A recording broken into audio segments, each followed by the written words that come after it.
Alif Lam Mim. Voici les versets du livre plein de sagesse.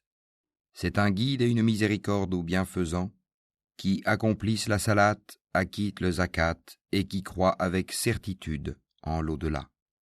Ceux-là sont sur le chemin droit de leur Seigneur et ce sont eux les bienheureux. Et parmi les hommes, il est quelqu'un qui, dénué de science, achète de plaisants discours pour égarer hors du chemin d'Allah et pour le prendre en raillerie. Ceux-là subiront un châtiment avilissant. Et quand on lui récite nos versets, il tourne le dos avec orgueil, comme s'il ne les avait point entendus, comme s'il y avait un poids dans ses oreilles. Fais-lui donc l'annonce d'un châtiment douloureux. Ceux qui croient et accomplissent les bonnes œuvres auront des jardins des délices. Pour y demeurer éternellement, c'est en vérité une promesse d'Allah, c'est lui le puissant, le sage. Il a créé les cieux sans piliers que vous puissiez voir, et il a enfoncé des montagnes fermes dans la terre pour l'empêcher de basculer avec vous. Et il y a propagé des animaux de toute espèce. Et du ciel, nous avons fait descendre une eau avec laquelle nous avons fait pousser des plantes productives par couple de toute espèce. Voilà la création d'Allah. Montrez-moi donc ceux qu'ont créé, ceux qui sont en dehors de lui. Mais les injustes sont dans un égarement évident. Nous avons effectivement donné à Luqman la sagesse. Sois reconnaissant à Allah, car quiconque est reconnaissant n'est reconnaissant que pour soi-même. Quant à celui qui est ingrat, en vérité, Allah se dispense de tout, et il est digne de louange. Et lorsque Luqman dit à son fils tout en l'exhortant, « Ô mon fils, ne donne pas d'associé à Allah, car l'association à Allah est vraiment une injustice énorme.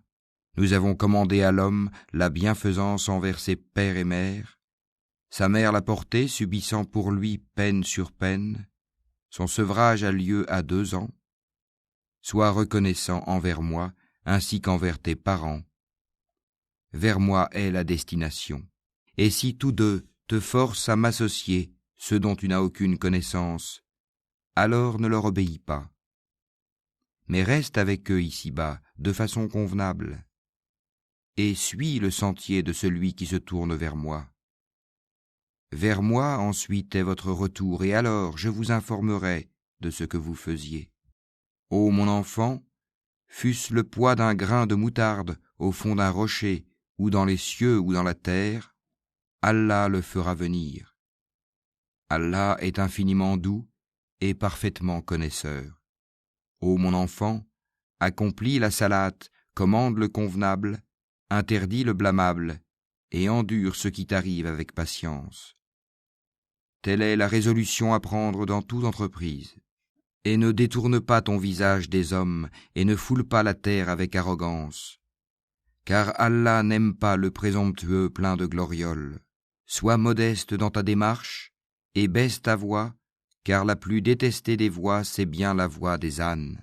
Ne voyez-vous pas qu'Allah vous a assujetti ce qui est dans les cieux et sur la terre, et il vous a comblé de ses bienfaits apparents et cachés? Et parmi les gens, il y en a qui disputent à propos d'Allah sans science, ni guidée, ni livre éclairant.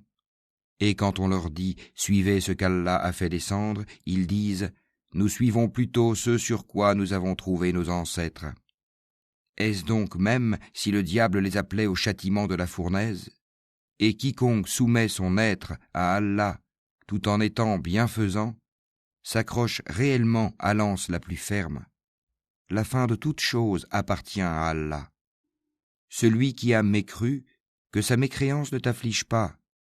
Vers nous sera leur retour, et nous les informerons de ce qu'ils faisaient. Allah connaît bien le contenu des poitrines.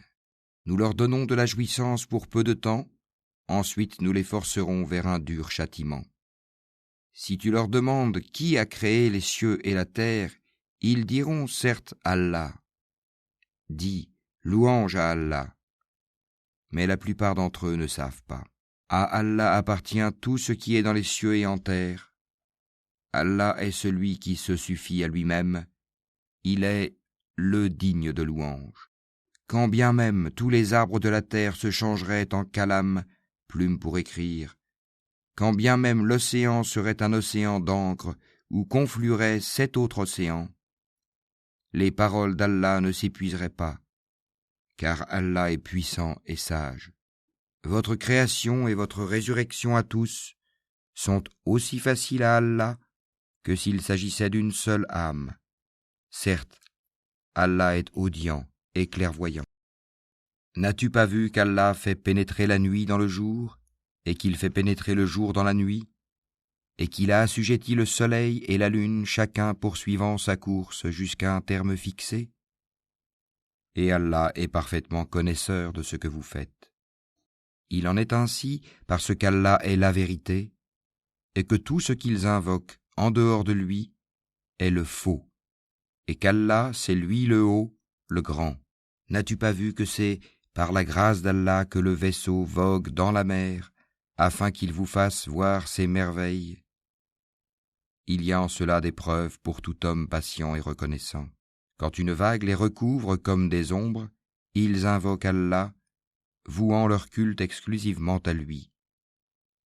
Et lorsqu'il les sauve, en les ramenant vers la terre ferme, certains d'entre eux deviennent réticents. Mais seul le grand traître et le grand ingrat renient nos signes. Ô hommes, craignez votre Seigneur et redoutez un jour où le père ne répondra en quoi que ce soit pour son enfant, ni l'enfant pour son père. La promesse d'Allah est vérité.